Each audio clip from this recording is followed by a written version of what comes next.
Welcome to the Advancement Podcast. Our mission is to reach the lost in America by advancing leaders and churches so that communities are transformed. Join us as we discuss how to stay healthy as leaders, work in teams, and lead change. Come on, let's advance together. All right, welcome back to another episode of the Advancement Podcast. We are so excited that you've joined with us today. Hey, if you like what you're hearing, if you could share it with all your friends, go rate us on where you listen to your podcast, share it on Facebook, Instagram, things like that. You can follow us on YouTube, Facebook, and now Tim is on Instagram at TimD. You can go to advancement.cc to get more information. But today, I am your host, Todd Barham, joined with the lead consultant of Advancement, Mr. Timothy Dominic Ware. How you doing today, Tim? That's like all this formal stuff you just did. Hey, you told me we need to be better at PR, so I'm doing really good at PR. Come on. You told us not in our conversation. No, it was got to really lead on the PR. It was got to really lead in on the PR. No. It was Mr. Timothy Dominic Ware. It's like, Well, you got your feelings hurt last time when I called you sidekick, so I thought it'd be nice. So no more Mr. Nice Guy, all right? I heard WWE is considered essential in Florida. Maybe that important. No. Todd does. Todd is, and he takes his 8-year-old son. They do Brazilian jiu-jitsu, so I'm not going to wrestle with him. I'm not going to do that. I'll break his arm. And Todd's really short, so his center of gravity is just not. Yeah, we're not going to go and there. Tim has really brittle bones in Whoa, his old age, whoa, so whoa, we'd hate to whoa, break a hip whoa, or something. You know, Tim has to stay home. He's part of the population that is really affected by all this. So I am not that old, sir. You know, the elderly. I am not that old, sir. But I am protecting the elderly. Hey, Tim, we got some great guests. Yeah, we do have Yeah, we do have a great guest. This is we're so glad to have this panel back with us for our third episode, talking about what we expect the impact of this COVID to have on the harvest, on people who don't know Christ, and on the world at large, so the church can kind of be thinking and preparing for that. With us today, again, we have Dr. Nicole McAninch, Dr. Mac, who is a clinical associate professor and division leader of Child and Family Studies program in the Family and Consumer Science Department at Baylor University, live from Waco, Texas. We have Dr. Mac, and she and her husband are pastor Connect Church there in Waco, and they have 3 kids, 2 that are in school and 1 preschooler. Oh my. And how's Caleb handling having the sisters home all the time? I mean, he loves it if they would only play with him. You know, it's hard being a little guy when you've got 2 big sisters who really just want to play Barbies by themselves and have zero interest in inviting a little 5-year-old little brother along for the ride. So yeah, and he's all boy. He's serious boy. Yes, he is. Yes. So golf, fishing, that's all he needs in life. He does not do Barbies. No. Then we have Stacie Sylvas with us. She's a licensed professional counselor and the founder and executive director of Thrive Counseling Service, which is a nonprofit organization providing low-cost, faith-based mental health services to the Dallas community. She has 3 kids, has been married for 8 years, and is a phenomenal young lady. My wife really loves Stacie. And so, Stacie, good to have you with us today. How are you? I'm doing well. Thanks, Tim. And East Dallas is looking good. Oh, East Dallas is beautiful today. Yep, that's what you said last time, and I'm still struggling with that idea, but here we are. We're okay with it. Yeah. And then we also have with us Dr. Chris Hernandez. He's a board certified. I just went right by that. You know, just let it go. Yeah. Let it go. No, don't dig in there.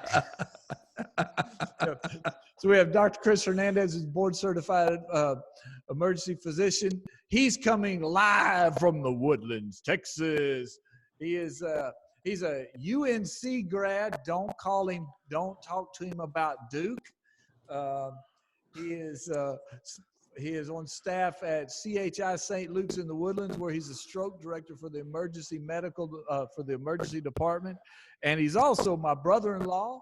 So good to have you, Chris. Hey, Tim, what's happening? Thanks for having us. I thought about something. Our wives, the sisters, are likely to be listening in on this podcast. So we probably ought to throw in a story or two about them just to kind of keep them on their toes. No.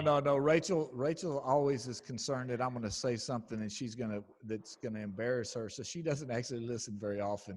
Even better. Let's talk about her. Hey, my wife doesn't listen either, Tim. It's all good. Yes. They're like, we've heard your voice. She's like, I have to listen to you talk enough. Exactly. Right. We try to get everybody to listen. I try to get Rachel to listen. She's like, I've heard you and Todd before. Then Rachel. We also have with us Dr. Ben Blackwell. He is the director of HBU's Houston Baptist University's Theological Seminary. He teaches New Testament and theology, and he began his career as an actuarial consultant with Willis Towers Watson, providing services for Fortune 500 companies. He's our economics expert, and he challenges his students about making sure that they save and retire. So he doesn't just teach them the Bible. He makes sure they make smart financial decisions, or at least as best he can. Isn't that right? Yeah, I try to. So do my best, I guess. So thank you for having me. Absolutely. Kind of tough getting college students to be economically responsible sometimes, though, isn't it? It is. So anytime I teach a lot about eschatology, and so I always use eschatology as a means to talk about retirement investing, because for me, eschatology is not so much about dates. It's living differently now in light of your hope for the future. And so that's good. If you believe differently about the future, then you'll act differently. And so if you have some sense of the need and reality of retirement, people want to retire someday, then you have to live differently now. So invest and save so that you'll be prepared. So are you pre-trib, mid-trib, or post-trib? Oh, here we go. Don't even go. Don't even do that. I want to know. We have a doctor on. It's a legitimate question. Right. Okay. Oh man, I'm agnostic. I just want to know. Yeah, agnostic on that. Agnostic. Okay. Bye, everybody. Yeah. My where I went to seminary was Dallas Theological Seminary, and they're like the Vatican of eschatology. So that's they're probably a little bit disappointed that I'm not more certain on that. But well, I tell people you're a panmillennialist. It'll all pan out. Yeah, that's right. Yeah. He studied it enough to know. Well, they make some good points about all of them. Yeah, that's the problem. But I think it's going to happen the way God wants it. Your ethics now are more important in the Bible when it talks about eschatology, than dates and times. So I think that's the focus I want people to pull back to. Yep. That's excellent. You don't know, Chris got excited. That's kind of his hobby, is studying eschatology. He loves to talk about it. We'd be here all day long. Yeah, we better just put a stop to it right now and get back to the economics of COVID, or else we'll be here all day long. Well, it is. It's an apocalyptic event, right? I mean, it really is. And I know a labor pain, you might say. Yeah, yeah. No. Tim, you better move us on, man. I'm trying. Labor pain, with you having all those four young children. There was a labor pain joke that went into my head, but I just decided to slide past. The ladies are like, let's talk about labor pains with a bunch I was about to say, he doesn't know anything. Never mind 4 children. I was just holding her hand the whole time. That's all I did. Yeah, he was having labor pain. She was squeezing his hand real hard. Go easy, babe. So Now she was on drugs the whole time. It was good. So, hey, it's really good to have you guys with us. I've really enjoyed the conversation today. As we started this, what led up to this conversation and us having you guys together as a panel, Todd and I were talking. I was talking with other leaders, and we were talking about how different events in the past had impacted the world and thereby impacting the church. And there's been a real turn during this COVID to focusing in on how do we as the church, how do we get our sermons out there? And there's been some good creative, innovation happens in the midst of crisis. So it's been really good for the church that has pushed us out of our comfort zone. It's really pushed us out of what we might even say is a century of comfortable way of doing things. But the harvest is feeling the impact differently. We've talked about the fear and the anxiety, and we've talked about really education and so many different things. But in all of the conversation over the last two episodes, and if you haven't listened to those two episodes, you need to go back and listen to them. Yes.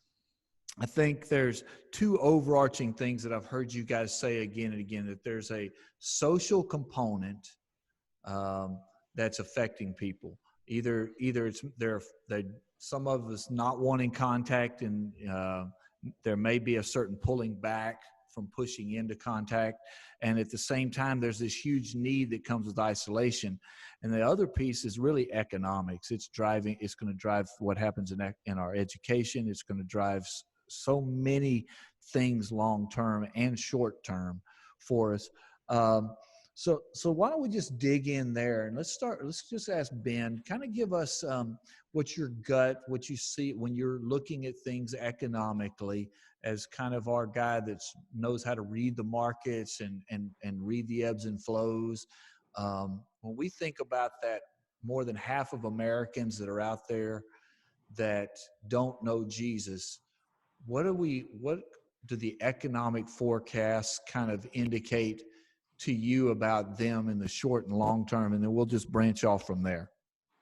Yeah, I think the thing that is the unknown, the great unknown for us is this more like a natural disaster, like, Houston, come to learn about hurricanes here. And so, when a hurricane hits, you kind of hunker down and you deal with that. And there's some long-term after effects, right? I mean, so there's some repair that you have to do. So people are still mucking out houses from Hurricane Harvey and things. But then you also have spending, on flood mitigation, stuff like that. But basically, by and large, a lot of life goes back to normal quite quickly once the emergency is passed.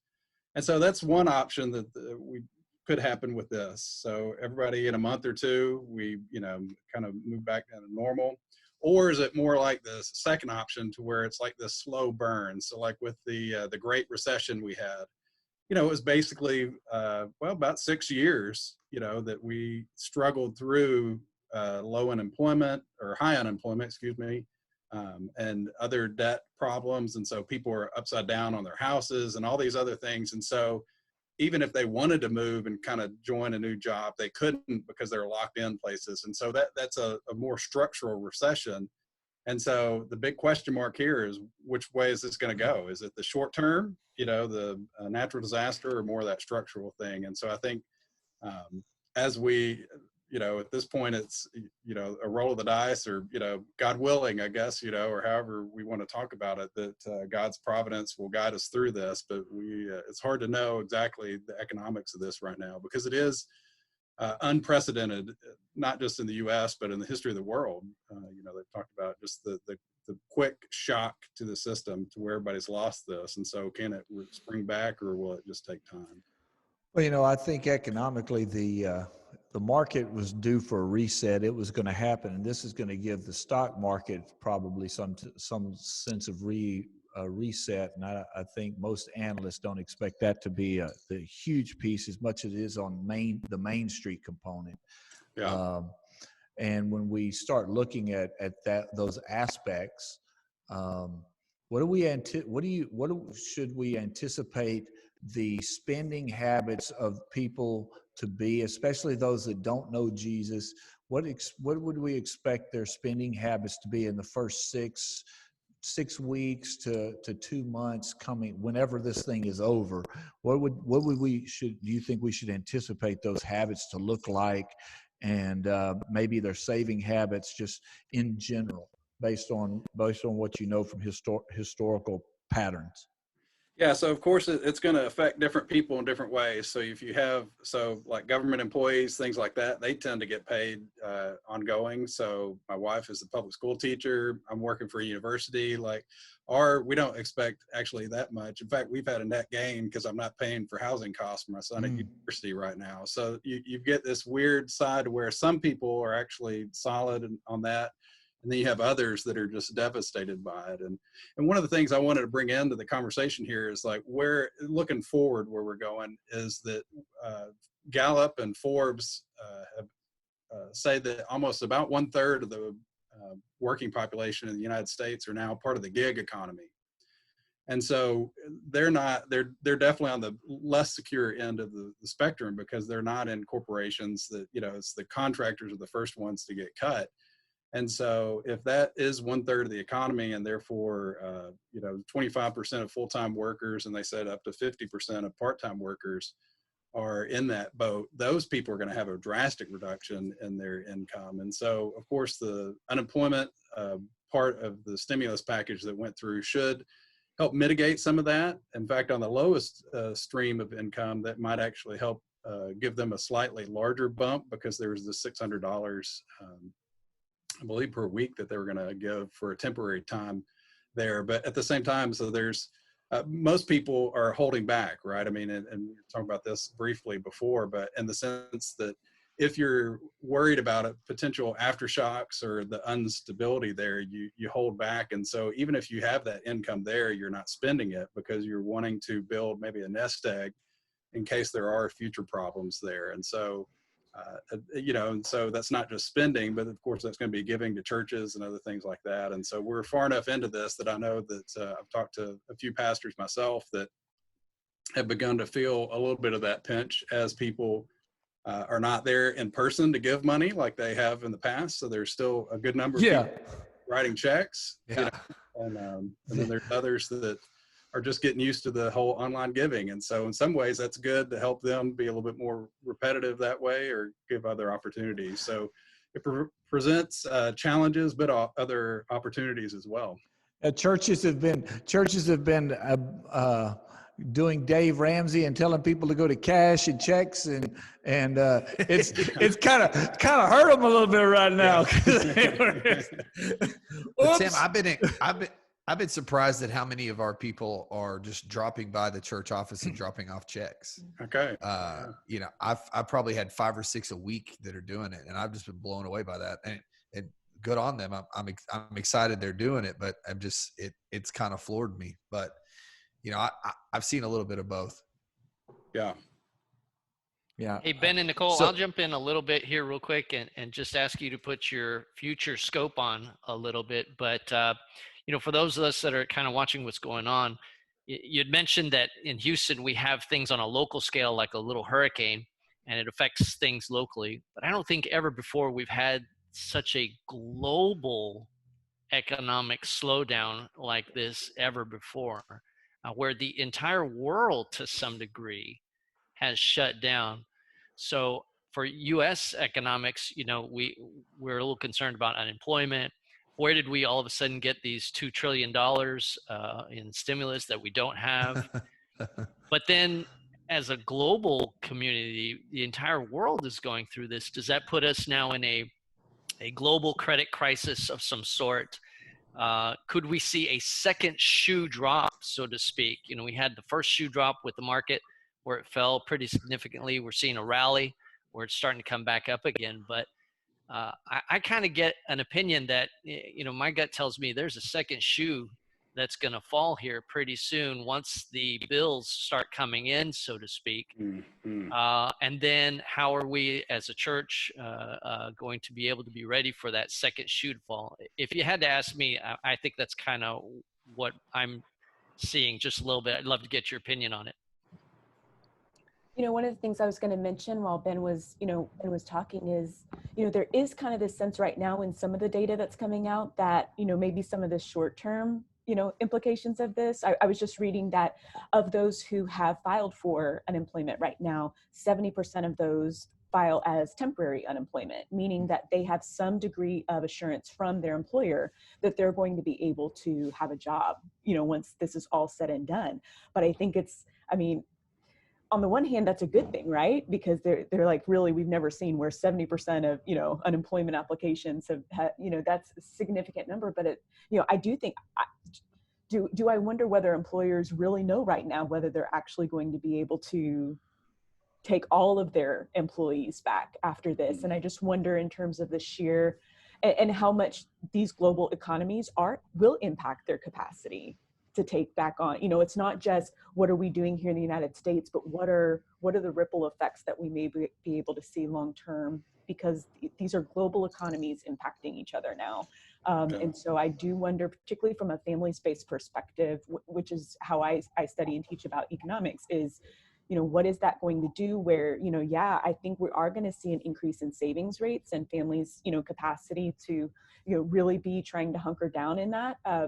But savings rates are only based on whether families have income coming in to save, if families don't have income coming in, they're going to be hard pressed, and families already, particularly our middle class and lower middle class families, were already having, struggling to make ends meet. Their lack of savings rates were not because they didn't want to save, but because they didn't have capacity to save. That's what most of the data suggests. And so if they lose that income now, and so you're right, some of the temporary stuff is going to be very helpful. How does that translate then if some of that 70% now becomes permanent unemployment, and how do we handle that? And I don't know, but I would agree in the sense, Chris, that I think there's another component to this that I think some people are just bracing themselves for right now, particularly families who have the financial capacity to brace themselves. So, Stacie, you work a lot with the with those who are economically challenged now,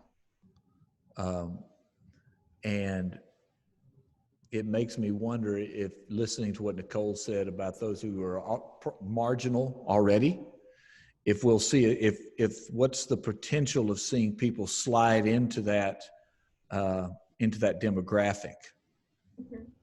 Yeah, I was gonna jump in there after that and say, for our families who are already in that category of being financially pressed, that one thing I'm hearing a lot now is just the concern that some rents coming due have been postponed, where they might be kind of on that edge of getting their electricity or water cut off. Those things have been postponed, but not necessarily erased. And so people are saying, wow, I'm here right now in a space where I'm making it, but as soon as things start to come back online, I don't know if I'm going to get all of the work hours that I would have gotten before immediately. And also, then I'm going to have these back bills coming due where I still owe for my water, I still owe for my electricity, I still owe for these bills that I haven't been able to pay. And I hadn't even thought about that. Very concerned about that and feeling the stress of that. And I think there are also some families who, as things do maybe sort of start to come back online, are going to be in that space where they are not immediately back where they were. And so even though they may have had a small cushion to fall back on, they may have gotten some unemployment benefits or things like that have seen them through, when those things have ended and their income has still not rebounded to what it was, they're going to be very stressed and very pinched by that. And I think that's going to be a difficulty for a lot of people, where again, even though things have come back online and we're no longer in a quarantine, that the after effects are still with them financially, and that stress is carrying over on an ongoing way. I guess when I watch the news and you see these landlords and saying, well, I hadn't thought about the fact that I just assumed that most of them were just saying don't pay it, not saying we're just going to defer it to a later date, and you're going to owe all this stuff back. Your rent is a back pay. Yeah, my experience has definitely been that people are still anticipating that there are going to be bills there, especially for services like utilities, internet, phone service. That some of those things have been discounted or delayed, but there will still be bills that are coming due for a lot of people, and they will be struggling to pay them. One thing about the system, just maybe as a statistic that helps put that into context, there are more payday lenders in Texas than there are McDonald's. Wow. And what that tells you is there's a huge demand for people that need inflows of cash when they have a car breakdown or health emergency, or just even, I mean, a lot of times these loans are $200, $300, $400. I mean, they're not large amounts. Of course, the interest rate that they're paying on those, the effective rate is, double digits, sometimes even triple digits. Wow. When they pay all the fees. And so it's a cycle that is already there, right? That's without any crisis coming in. And so this will just exacerbate the financial need. And I've talked with my pastor in the past about maybe a ministry of the church should be just interest-free, having a pot of money that you give interest-free loans to people in your congregation when they have economic problems, so they're not caught in this downward spiral of economic slavery in a way. Yeah. Wow. I've already for a few of my counseling clients that are somewhat connected with churches here. Not all of them are, but a few of them reach out to their churches and say, I need help to carry on some things like being able to do counseling and like getting some basic services like that. And I can't do it right now. And, church was in a position to help them out on a short-term basis. And so I got a check from a church today that covered the cost of counseling for someone for a month. And I just anticipate that people are going to have to be being very choosy about what needs they meet. I wish that mental health was seen as a need. I think for a lot of people, it seems more like a luxury that then they have to let go of when times are tough. But seeing the church be able to step in and to help people still be able to get the things that they need is going to be an important role for churches to take if they're able. Chris, what do you think from a healthcare perspective, these economic challenges are going to do? Are they going to? Is this going to be a place where we see illness potentially rise because people just won't get care? Yeah, good question. Let me tell you the state that we're in right now, and then I'll kind of answer your question a little bit there. This has been a really interesting experiment from a medical standpoint, where we told the entire world to just slow down and stop and quarantine yourself. And what we have seen is a decrease of all pathology. We thought we were just trying to slow down COVID, and what we wound up doing was slowing down all pathology. What I mean by that is typically my hospital sees about 120 patients per day in the emergency room. And we see everything, right? Pediatric patients, patients who are having miscarriages, hearts, strokes, whatever. Right now, and especially in the last 3 to 4 weeks, we have gone down to a volume of about 40 patients per day. So we went from about 120 patients a day to about 40 patients a day, and everything slowed down. So not only did we slow down COVID, but we also slowed down strep throat, and we slowed down influenza, and it's very unusual. We slowed down heart and strokes. So the big question we're having right now in medicine is, where did all these heart and stroke patients go? Because we didn't necessarily think we were going to be affecting that, and yet we are. There was an article in the New York Times that said, the article was, where did all the heart and strokes go? Because for some crazy reason, they have all slowed down. So one option is these people are still having strokes and heart attacks, and they're just staying home because they have fear of going to a hospital and picking up this COVID. Or the other thought is that by slowing things down, by slowing stress levels down, by slowing just the rush and busyness of things, we're also slowing down pathology, which puts an enormous component to just stress in general as it relates to pathology. But to answer your question, is the economics of things going to slow down whether people come to the hospital or not? I work in the emergency room, and I have not seen that that affects people too much necessarily. In the emergency room, we see patients regardless of economics. And so whether they have funding or not, my experience has been that they still come to the emergency room. Now, the fear of catching COVID, that has certainly driven people away, and they do not come to the emergency room for that. But I still think that we'll see a reasonable number of people. The people it will affect, though, are those that are maybe on the edge, that are trying to financially be responsible, but now don't necessarily have the nest egg to be able to take care of them. So yes, those subsect of the population, I think, will maybe not come to take care of their health problems because of fear of just not being able to pay for the bills. I want to turn this conversation just a little bit. I just kind of feel a little bit of an urge to take a different approach to the dialogue. We've talked a lot about families and children, but as Chris, you're talking about heart attacks and stroke victims and those kind of reductions.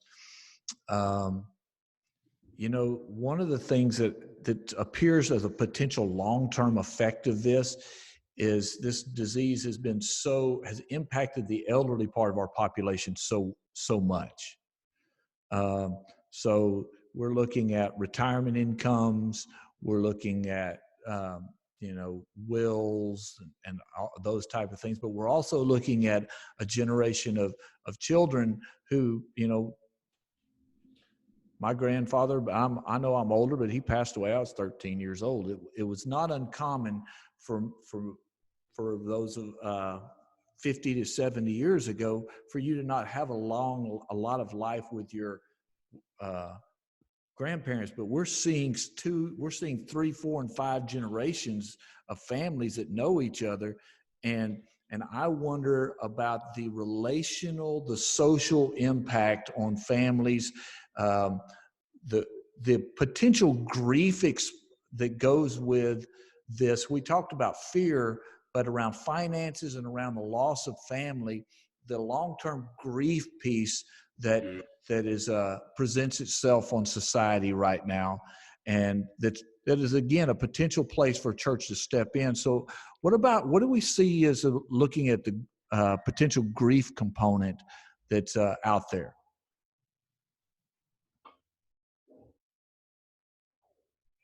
Let me jump in a little bit and talk about that. You're exactly right in that our elderly are severely affected by this. So the average American who's healthy, if he or she has to pick up COVID, is going to do fine. They're going to recover just fine. Those that have significant medical problems, or especially our elderly, they're the ones that are suffering. We have a nursing home here in the area where I live. It got impacted, and a significant population was affected by it, and some terminally, unfortunately. So yeah, it spread through there, and unfortunately just did very poorly. So our elderly are being affected by this significantly. I'm going to throw a curveball at you just a little bit more. One of the things that our hospital has implemented that I've struggled with to some degree is that we've stopped all visitors from visiting sick patients. And they did this to try to prevent spreading of the virus. I think it's a good thing. We have a lot of traffic that comes in and out of that hospital. And unfortunately, your potential for being exposed to a sick population is high. And if there's a lot of traffic running through there, that's a problem. But the unanticipated part of this is that we are still having patients that are dying alone in a room with no family. And that's really hard. I had a patient just yesterday, and he was doing poorly. And you can kind of tell that the time is near. And I did everything in my power to try to get family to be able to come. But unfortunately, because there was the potential that this patient had COVID, they were not allowed to have any family members come by and visit. So talk about the grief and the suffering from that's a hard thing for us to kind of deal with. I think all of us think somewhere along the line that when one of our loved ones is ill or not doing well, that we're going to be there at their side, praying for them, loving for them, taking care of them. And it's really hard to watch somebody pass on from this life to the next alone, and with just family members just trying to call or trying to FaceTime on an iPad. That's a hard thing. Well, and if you get someone who doesn't have the hope of eternity, a hope of heaven, we're losing opportunities to minister in those moments. And so I just think about the population at large, those who don't have a relationship with Christ, the grief and the challenge in this seems so much greater. One of the questions that I had, from a pastoral perspective, what do you guys think is going to be the number one issue that the church is going to need to focus on coming back from this whole COVID-19 thing? Y'all have talked about financial, you've talked about health, you've talked about a couple different things, but what do y'all think? And I assume probably all four of you might have a different answer. What do you think is the most important thing me as a pastor needs to be focused on in reaching this population and effectively pastoring this population as we come back from all this? Oh, I'll jump in on that, Todd. I think one of the biggest needs is going to be for meaning and purpose. Anytime people struggle around a crisis point, when things have felt difficult or tentative or uncertain, even if you're not someone who's a part of the church or wouldn't call yourself a Christian, it pulls you back to that place of questioning what's truly meaningful in my life. What is my purpose in living and in being alive, in having relationships and being in community? And for people who might not otherwise have engaged with the church or with a Christian message, there's a real opportunity there to speak to that need for meaning and purpose in people's lives, where people are right now questioning that. And I've had folks who participate in counseling who've been, up until very recently, somewhat opposed to including any kind of spirituality, have said, oh, no, I'm agnostic, or I'm an atheist and I don't have any spiritual beliefs, have come around during this COVID crisis to asking spiritual questions and to being open to having those kinds of conversations in ways that they weren't, because, like I said, the crisis has pulled them to a place of saying, what does make life meaningful? What is my purpose? And those are inherently spiritual questions for everybody, no matter where you're at on that journey or what kind of spiritual life you have. That's really good. Somebody else? Yeah, I was going to, my response was going to be very similar. When we look at families and who've experienced some type of crisis or stress, one of the most meaningful things that they can do as a family is to have a collective way of how they define that experience. And I think when we look at the church as a family of believers, I think we have to be careful about having cliche, our pat cliche responses to how do we define the season we just went through. But I think there's a sense of community and there's a sense of, positivity that can be created when we say, okay, we just went through this. How are we going to, my family and I had to do the same thing, when our oldest was diagnosed with a chronic disease, is how are we going to talk about this as a family moving forward? We just went through this season all together. How are we going to define that? And I think the church has an amazing opportunity to, without the cliches, really show up as authentic and real to people about how we're going to define this moment in our historical experience. It's good. Yeah, that's helpful. I'll jump in, and since we talked about eschatology before, I think it demands the church to kind of re-engage eschatology in the sense that living in the already not yet of the kingdom. And so what does it look like to kind of really embody Jesus's kingdom here and now? And so sometimes we get that wrong in the sense that the kingdom's all off into the future. And so we can't really have any hope now. And so I think to reclaim some of that, as a charismatic myself, that Jesus really brings transformation here and now. So healing of bodies, but also restoration of communities and things like that through the power of the Spirit in the community. But then there's also this sense that we can get this over-realized, like everything's here and now. And so if you just believe enough, it'll be all right. And we need to have that sense that no, until Christ comes again, like we're still going to struggle with evil, and having that kind of balance there. And so not helping people live in that tension between the two. So not become hopeless, but not becoming overly optimistic as well. And there's a passage in Jeremiah 29:11 that I think speaks, or 29, of course, a lot of people would turn to 29:11 that says, I know the plans I have for you, declares the Lord, plans to prosper you and not harm you, to give you a hope and a future. That's a verse that's given people a lot of hope and vision for their lives in their dark times. But I think that passage, I really like when it's read in context of the earlier verses. So back in verse 4, the whole chapter it's a letter to people in exile. So the people of God are not in the place that they expected to be. And this is where I see the church is today. We're not at the center of culture anymore. Like, we are the people in exile as we speak as outsiders there. And what does this letter say back in verse 5? It says, look, build houses and settle down in Babylon where you're at. Plant gardens, eat what they produce, marry, have children, and do all these things. And verse 7, it says, seek the peace and prosperity of the city which I've carried you into exile. Pray to the Lord for it, because if it prospers, you too will prosper. Yeah.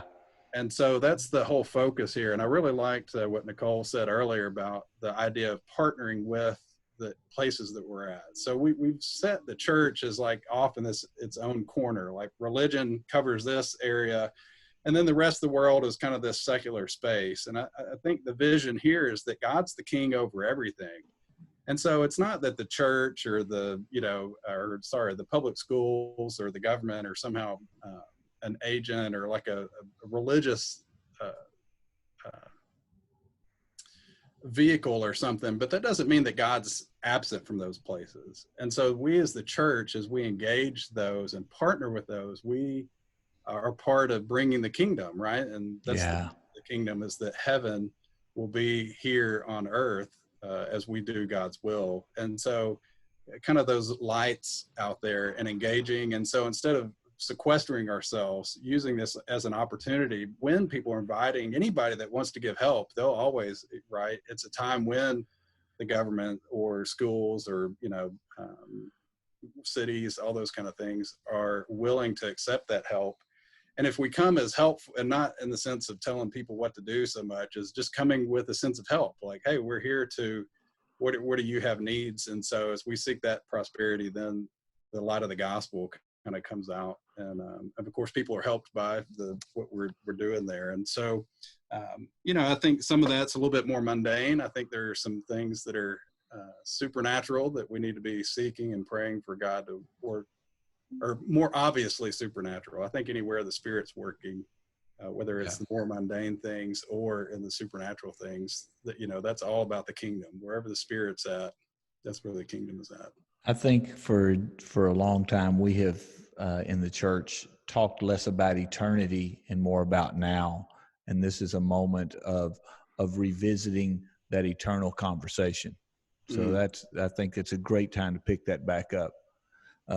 Chris, the question: what do you think's that number one need going forward? Yeah, Todd. So, you asked, what can I do as a church, or what can I do as a pastor? And I'm a kind of a nuts and bolts kind of guy. I'm a more practical kind of thing. And I say feed them. Feed them physically and feed them spiritually. So in Isaiah 60, the Bible says, arise, shine, for your light has come, and the glory of the Lord is upon you. Darkness covers the earth, gross darkness the people, but God's light is on you. So I think we as a church should get excited. None of this caught God by surprise. Do you think that all of a sudden he was on the throne and was like, oh my goodness, what just happened? COVID? No, of course not. He's still on the throne, and he knows how to take care of his children. And so I think as a church, we should get excited that this is our time to arise, because God's light is on us as a church. And so I say practically feed them. People are going to be looking for actual food, actual food. As I mentioned, our church partners with the food bank here, and we see just an enormous number of people coming through. But then they're going to be looking for spiritual food at the same time as well. And that's our time to get excited and be able to remind them that God was not surprised by all this. I heard a minister the other day say, stop trying to control everything. You were never in control. Yeah, in the first for place, sure. right? Yeah. You were never the one that was running the world. But when catastrophe happens like this, it shakes our sense of control, that for whatever reason, we're not in control of things. And so the minister said, stop trying to control the world. You were never in control in the first place, but Yeah. I know the one who is. Yeah. And so it's our time to be able to remind people that, this sense of fear or anxiety that they're having, it's because they feel like they're losing control. And some of them definitely are facing actual problems with food and bills and money. And so I think that we as a church should start getting excited, because none of this caught God by surprise. And he knows exactly how to shine his light on his pastors and his ministers who are sharing the good news. Yeah. Well, good, Todd, guys. what's your takeaway? Well, I mean, my biggest takeaway is just kind of what all of them said. It is our opportunity as the church to bring hope to those that do not have hope. What I've been saying over and over and over. You kind of love the fact that your church's name is Hope Church, right? I didn't want to point that out, but it's fine. I really think this is going to be the greatest opportunity for the church coming out of this to have one of the biggest harvests we've ever seen, but we've got to be prepared to meet the needs of the people. And that's what Jesus did. Wherever he was at, he met the needs of the people. And now more than ever, the people need us to meet their spiritual and their physical needs. And we have to be prepared to do that. Our tendency during this time is to draw back, but I think this is our time to press in. And I know it's going to be tough. I know it's going to take a lot, and I know it's going to take a lot of work, but this is our opportunity as the church to press in and be the church to a hurting community that needs us now more than ever. And we just have to do whatever it takes to do it, and just figure it out later. Yeah, I said it, I think, at the end of the last episode. My greatest fear is churches trying to go back to normal, where it was just about doing church. I'm not willing to let anybody. I'm just not convinced that it's a good idea that we just decide that people can. It's okay if they go to hell. Ben, I had an idea related to this, since the gig economy is where a lot of people are at, and so they're working from coffee shops or wherever. Yeah. Things. We joked earlier about not building, new gyms and things but we still have a lot of open or unused space during the week in churches, and I've just had this vision that if we opened our doors and invited people in to have space to plug in their computer, maybe have a nice coffee machine. You're just giving them a place to where they feel comfortable within a setting like that. And, I just think because one of we were talking about the long-term changes here. Well, as even normal companies get used to the idea that their workers can work away from the office, I think there's going to be more and more telecommuting, and it's been that way anyway. But as they save money on building and air conditioning and all that kind of cost, they're going to pursue that. And the thing is there going to be a place for people to find some kind of sense of community? And we have, an opportunity now maybe to think creatively about what do we do with this Sunday school space that's just sitting there empty during the week. And it's different than having a preschool in there where, they're going to, right. destroy the place, That's a great idea. But use this place in a creative ways to allow people to have space to do co-working or wherever, those terms. And it, it may lead to things that we don't anticipate. But all that's to say is I think there are creative places that this is there are challenges here that are going to create opportunities. So lots of businesses are going to shut down, but then new businesses, are going to replace that. And so I don't see, the economy is always driven forward, even in the Depression and all these things, world wars. I'm not so worried about that. It's not the worry. It's really the question of who's going to be the creative person that's able to step into that place and make use of it. Yeah. If you're a pastor listening, I would say to you a couple things as we wrap up this series. Number one, that when you read the beginning of the book of the Bible, it says that there was darkness, and for many people, this feels like darkness. But it was out of darkness. And if you look through the scripture, when things are the darkest, that's when God does the greatest, most miraculous things at the Red Sea and in those moments. And this is the opportunity for us in our lifetime to possibly see the greatest moves and miraculous things that God does. And, we serve the God who created the universe out of this darkness. And if we allow him to be creative. One of the things that we talk about oftentimes as when we're consulting, and we've talked about again and again on this podcast, is it's okay to experiment. Try something. If it doesn't work, that's fine. Try something else. Don't sell out too fast on an idea. Just try it. This is a moment to experiment and find out what works to connect people who don't know Jesus to Jesus. Man, this has been good. Thanks, Chris. Thanks, Ben, Nicole, Stacie. You guys are awesome. I hope y'all had fun. We had fun. Well, Todd, did we have fun? I had fun. We always have fun, Tim. Yes, we always have fun. That's why they love listening to the Advancement Podcast, right? Because we have fun, baby. Fun all the time. All the time. So thank you, guys. And I guess everybody, we'll see you next time on the Advancement Podcast. Quarantine edition. If you would like to keep this content coming, all Tim and Todd ask is $1 per show. See how to give, maybe even sponsor an episode or series on the website advancement.cc. Until next week, continue to advance the mission of Jesus.